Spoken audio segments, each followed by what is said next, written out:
everyone. Welcome to Kaiju no Kami. Today we're going to talk about the topic of fearing for your life. So, after 21 years, I've come to the conclusion that he rages way too much for absolutely no reason at all. If this is your first time visiting our channel, I do apologize for his twitching. My name is Corellica Kane. This is my husband, the psychopathic, sociopathic Kaiju no Kami. And we're here to talk about episode 48 of Zenkaiger. And this episode is taking a serious look at how storytelling is written and what we need to do to ensure that we don't have a crazed moment like this.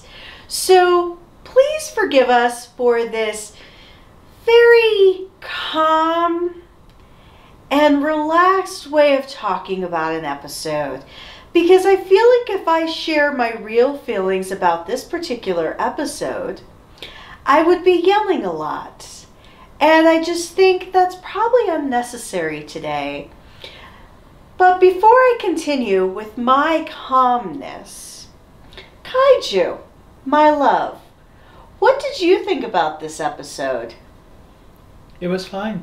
Totally fine. Everything's fine. Everything's great and cherry. How are you doing? So, let me tell you a little story. Not to get off topic, but to explain this level of seething, even though it doesn't seem like it's seething. I kind of wish that Silver Quill was here right now. So, was it about 10 or so years ago? You mean 2009? Oh, so it was 13 years ago. We had one of those backwards compatible PS3s. You know, the initial launch system that allowed you to play PlayStation 2 games. Well, while he was playing Dot Hack, a game that we cannot play any longer, and I need to stay calm, the system crashed with the game inside. This is what Silver Quill and I experienced, and all we thought is he is marking targets. And if not for this very, very flamboyant and sweet server at Old Chicago when we went out, I think we would have all died that day. So, really, once again, my love, how do you feel about Zenkaiger? Oh, this episode was totally fine. Everything was great. It was all good. It was so cool. Are you really going to share, or are you going to listen to me with my dulcet tones of calmness? Bacchus Wasp was like the coolest monster of the week ever. Okay, I can't hold this in anymore. All right. In reality, episode...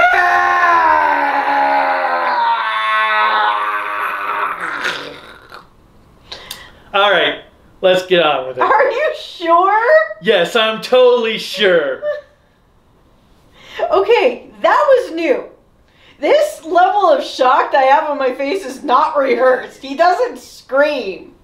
I have asked him for years to scream in a pillow to get rid of his frustration. And you have never done it. Let's just continue on. Are you sure? Yes. Okay, are you going to tell the truth now? What did you think about this episode? Remember how last week I said that episode was really, really awesome? Yeah. Well, this episode was the exact opposite of this. That this episode might be the worst episode of the entire series. Okay. And that's saying something considering 90% of the series was this bad. So, alright. I still am a believer that this series is the Seinfeld of Sentai. I have not changed my stance, and I will die on a rock, not literally, to live up to this point. That this was the Seinfeld of the Sentai universe. However, this episode was terrible. So the whole Zox talking about what a treasure means to him, and the whole Stacy dealing with his anger at his father, finally defeating him, that wasn't a problem. That worked. That was fine. The problem is, one,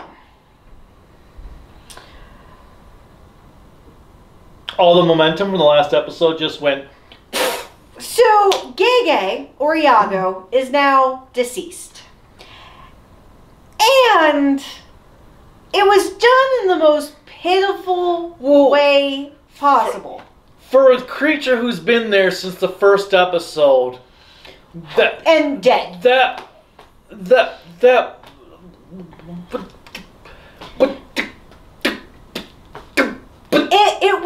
It was so pointless. So basically, God takes over Gege, tells the Zenkaigers Bokuwasu's weakness. His back. Wow. The backside of a wall is his weakness. Shocking.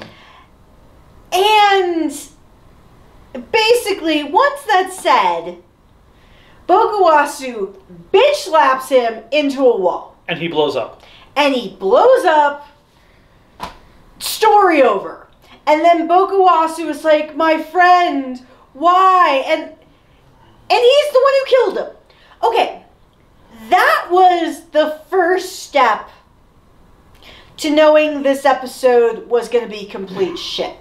The second step is after all 5 Zenkaigers do their out of costume well, no. You're getting ahead of yourself. Oh no, I'm talking about the first 3, the 3 steps I knew this was going to be the worst episode ever. Second step is when they do their out of costume transformation. I thought that was great. I was like, you mean roll call? Roll call. I thought that was great. That was a cool roll call because that's something I've always enjoyed in every Sentai series I've ever seen. Just to actually see the actors do everything the suit actors normally do. After that, they miraculously get all of their powers back. Why? Because. That's it. Because apparently all the other Sentai worlds that were in Gears somehow became sentient and gave them their powers back. If it sounds stupid to you, and you haven't watched the episode, just wait until you watch the episode, and it'll still be stupid. That's the second thing. The third is when they destroy Bokuwasu. He was nothing more than a glorified monster of the week. It was like, okay. There was nothing boss level about him. I was like, all right, they're done? And nobody's questioning? Yeah, it was like, wait, they defeated him already? Okay, no. That's just going to be his first form. Oh, he's actually dead? What? So, those are what really... Did they not know there was going to be an episode 49 when they wrote this episode? So, everything felt rushed. Because, and I know I skipped so much of the episode just to say my 3 points of what I disliked. Oh, there's actually a fourth. Okay. The father just showing up with the mother back at Yacht-chan's place. Oh, yeah, and she was in Sushi Tokyo. She was in Sushi World. Like, okay. Maybe you could have spent a few minutes to show us that instead of just having, like, maybe start the episode out with the dad arriving in Sushi World and being like, and maybe seeing someone in the distance with, like, a sunset behind them so you don't see their face right away. That even though you would know it is Kaito's mom, there was still something to show you that he found her. Well... So when we go through everything, if we start from the beginning of the episode all the way throughout it, this episode turned out to be exactly what I feared. A letdown. Well, no, not the letdown. I expected a letdown because, as I've come to the conclusion... Zenkaiger can't have 2 good episodes in a row? No, I was going to say, I've already known Junko can't do an ending. She can't even do it. She can't do anything, apparently. No, that I won't agree with. She has the capability of doing some great storytelling. She is the Chris Chibnall of Sentai. She's got great ideas, but has no idea how to execute them. Exactly. And, well, actually, no. Chris Chibnall doubles down. She at least doesn't double down on the shit. She tries, but she doesn't double down on it. Well, that's because we don't actually know if she's ever been in interviews or anything. Yeah, but I'll at least... Actually, I don't even know. Do they? I don't even know in Japan. Do they even let the writers of Toku series, like, does Toei let the writers of Toku series talk, like, do interviews and stuff in Japan, or are they just behind closed doors the entire time?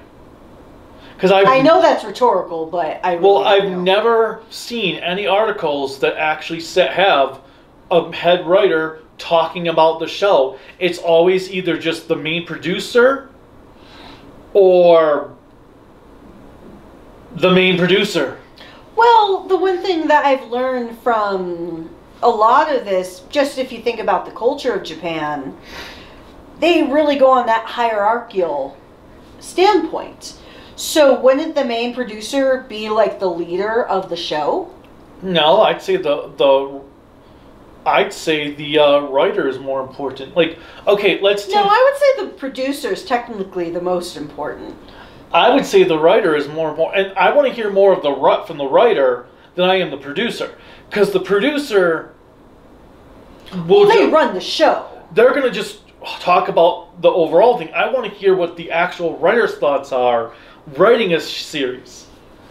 Because I don't think, except for Gen Urobuchi, I don't think I've heard about any writers actually being in interviews talking about the show. Well... But anyway, that's a whole nother subject. Well, yeah. But, so for this particular episode, what really makes me sad is... Even DeGronio had a better finale in Lupin Ranger than this. Well, I think... Okay, so Gege gets blown up. Wall Boss decides to just disintegrate into a newer form that... was itty-bitty. Very tiny for some unknown reason. And then he goes normal-sized and destroys their Zenkai gears. Well, first he used the Rocky Mountain Topia. And then... Which, coming from living in a state that is part of the Rocky Mountains, I thought that was a letdown. Well, that, and when they're in their normal field with the mountain, they're all like, oh, this is the Rocky Mountains. Like, one, no, it's not, because it's too tiny. Two, that's the same field you're in all the time. Do you think your audience is going to be stupid enough to buy that those are the Rocky Mountains? And then apparently he has all the Sentai gears in his body, but he only uses the 5 that each of the Rangers are based on. Well, and how he used them... Okay, it was kind of cool to hear him do the moves. The final attacks. The final attacks for each of the 5 series. That I liked because I actually really enjoy the final attack of Maji Ranger. Well, and having Jew Ranger with the combined weapons was cool. Majiro! And him doing the Evil Spirit Be Gone for a Gala Ranger. Mm-hmm. But, again... They have all these Sentai gears, and nothing is done with it. Well, and we also had earlier, they had a Shinkenger reference, which they did their kanji... To turn Setchan huge. Into large. To fight Gege for the whole 3-4 seconds that they fought. And that was so stupid. But... I don't know, I thought it was a Twitter battle. They were giving each other the bird. Twitter's toxic. Alright. So then we have them destroying the Sentai gears. And that's where we come into them doing their roll call untransformed. Obviously, the only human we see is Kaiju. After that is where we get to that point where he starts glowing and all the Sentai gears basically... The logos become sentient beings to restore the Zenkai gears. Brand new. For some. And then... And I expected that to happen, don't get me wrong. The moment they lost their powers, I expected some Deus Ex Machina to come in and give them their powers back. I'm not saying I didn't expect that to happen. Oh, I mean, or I was surprised. it's because it's how it usually works. Well, but yeah, it's Sentai. It's just... My problem is, and I'm going to use something that Silver Quill focuses on a lot, and that's the reward aspect. Did they do anything to earn getting their powers back? Outside of being the heroes of the series and doing their roll call. They haven't earned anything this entire series. It's all been hand-given to them. And then, I will say I know what you meant. But I will say the feint was kind of interesting when Kaito uses the kaiju gear, goes up to Bokuwasu from the front, and then calls out to Juron, and Juron basically does like the Matrix move, brings the gun at the back and shoots him where he has his blind spot or his weak spot. So that was kind of cool, don't get me wrong. How they did that feint to get behind him where he wasn't paying attention. That was well done. It's just the fact that they destroyed him so easily. It's so easily, because I feel like they destroyed him much more easily than when they destroyed their regular monsters of a week. Somewhat, yeah. That's just it. Once again, how did Toji Tendo actually conquer any world? I don't understand it. Like, are you saying, okay, for very simplistic reasons, they even conquered all of the Sentai worlds. So we have to put that in a frame of reference.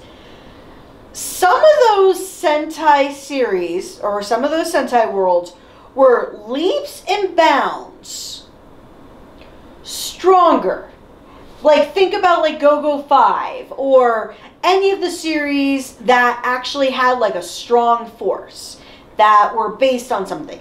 How did they defeat them to take over their worlds? So after that's done, they're all happy. The only one I was surprised didn't question it was Juron. Because Juron is like, sometimes I feel like he is the voice of reason. Like, being the dad, like, really? Well, yeah, it's like, is he really dead? I don't think so. Maybe we should wait for a moment just in case. Is he going to come back growing big? Is a Kuja test going to come in and take the form of Bokuwasu? Nope. Apparently, yeah, that's it, because the sky goes normal, everything's restored, and all that. And then we go to the end of the episode, essentially, where they're like... Well, we did have Bara Shitara getting defeated by Zoxen. Well, after that happened... Which, that was kind of cool. Oh, I like that battle. That side story battle was really well done. The whole episode should have been focused on that, with Wall Boss next week. And then, so we have Stacy, because Flint gets asked by her brothers, where were you? And she's like, I don't know, I was in the strange room. Stacy said, oh, I wonder if that's because of God. They're all like, God. And then Zox and Stacy are about to go catch up with the rest of the group. And then Zox is like, no, never mind, because he acts like he's been taken over by God. And even Stacy's like, okay, that seems a little odd. We then have Mom and Dad meet Yak-chan. Yeah, the dad comes in to Yak-chan's place, and then he's like, "Yeah, look who I found in Sushi World." And I even recognize her for a second, but it's like, okay. And so after that happens, we go back to the world. Everybody's celebrating, and they go to look for Kaito. Because Kaito's missing. And Kaito's missing. We then have Stacy going to run towards everybody because he's like, okay, there's a problem here. Kaito's gone. You see Kaito in the place where all the gear, like the portal was. The gate is, Stargate is. And to do all of the gear stuff. He puts his hand on the stuff. He's acting like he's been taken over by God. So it makes you wonder, okay, can he split now even further? So then we see Kaito back in the world of Earth, and we see now everything opening up, and we see the gears coming down, and it looks like all the worlds are being captured again. Yes. Which makes me wonder, what was the point of God? And that's a terrible thing to say because I'm Wiccan. Well, no, he's the one that did it. Well, that's what I mean. Why was he saving people and involving himself? I don't know. And so the way they'll just make up some bullshit reason next week. Oh, it was a test to see how you actually were, or blah blah blah. Or well, yeah, because the next episode, some type of bullshit like that. That I really don't. I don't care. I don't care what happens next week. I've already decided I am not going to like the finale because it's going to be shit, no matter what. I kind of feel like it's good Ash versus bad Ash. There's nothing they can do next week to redeem anything whatsoever. This show is terrible. It is now within. Actually, it probably would be now, if not my top 10 worst Sentai series, my honorable mentions, because this show has just gone down the dookie hole. Wow, you have sworn so much and now you use dookie? Yes. Are you in the 80s? Yes. Do kids even use the word dookie anymore anyways? I have no idea. I was going to say, do you even know what dookie means? But, because Bokuwasu, I don't fucking care what his name is, Ass9 dude. So, who you forgot was voiced by Joji Nakata. Yeah. That was hilarious. So we're watching, and he's like, oh yeah, that's Joji Nakata. I'm like, duh. I completely forgot that Joji Nakata voiced this dude, because what have they done to actually make use of Joji Nakata's talent? I just loved it because I'm like, how did you forget? Know what? I swear, the only reason Joji Nakata did this show is because he must have had a bill to pay. Well, isn't that why Hunter x Hunter gets new chapters every few years? Like, oh, I've got a bill to pay. Yeah, I'll do this voice for your new Sentai series. Do I have to do much? No, but I'm gonna get paid the same? Cool. But yeah, I have to say, Wall Boss is probably the worst Sentai villain since Satan Egos in Battle Fever J. I was gonna say Satan Egos. I don't remember that in any recent series. No, he's from Battle Fever J. That's how bad this dude is. Like, DeGranio, Genis, they are way better than this dude. At least they put up some sort of fight. I feel like you're just going to call him this dude from now on. No, because that's an insult to the dude. You haven't watched the damn movie that the dude's from, but it's an insult to him? Well, man, that's just like because you've seen like a couple opinion. No, it's not my opinion, it's fact. You have not watched Big Lebowski. Do you really have to clap between the syllables? Yes! Because I wanted to see if I could count out how many syllables there were. Big Lebowski. But anyways. Zenkaiger. Is it really only 3 syllables? Yes. Damn. It has so many letters. Zenkaiger. Anyways. Because we will beat this horse to death. I totally forgot Joji Nakata was the voice of Wall Boss until we're watching. It's like, oh yeah, this is the most I've heard him talk all year long. I know, but you have told me so many times. I'm like, yeah, it's Joji Nakata. I knew that. And then when you said that to me, I actually felt what you feel when you tell me something and I have absolutely no idea what you're talking about, but I'm the one who originally told you it. Whatever. But, yeah. I've been doing that a lot today. I've been telling a lot of people, I now understand how you feel when you're talking to me. And I'm like, what does that say? I've said that 3 times today. I'm like, wow. I'm talking to somebody else, and I now understand your frustration with me. Okay, but... yeah, this horrible, horrible final battle with the main boss. The main boss was just worthless. Of course, I was right back last year when I said. Oh my God! So yeah. I don't want to hear you say, "I told you so." Yeah, you get that fucking Toku Twitter? I told you so. Yeah, fuck y'all. Are you going to post that on Twitter? And anyways, you can't call it Toku Twitter because Silverquill plans to use the name Toku Twitter. Well, Toku Twitter is just the nickname they've given for the Toku community on Twitter. Even though I think Toxic Toku would be better. But anyway.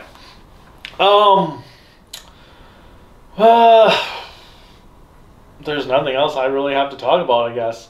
It's weird because the preview for next week pretty much didn't show you anything, but yet they showed you too much, because they showed you all the 5 Zenkaigers all like handing off to each other, so you know everything's gonna end just fine.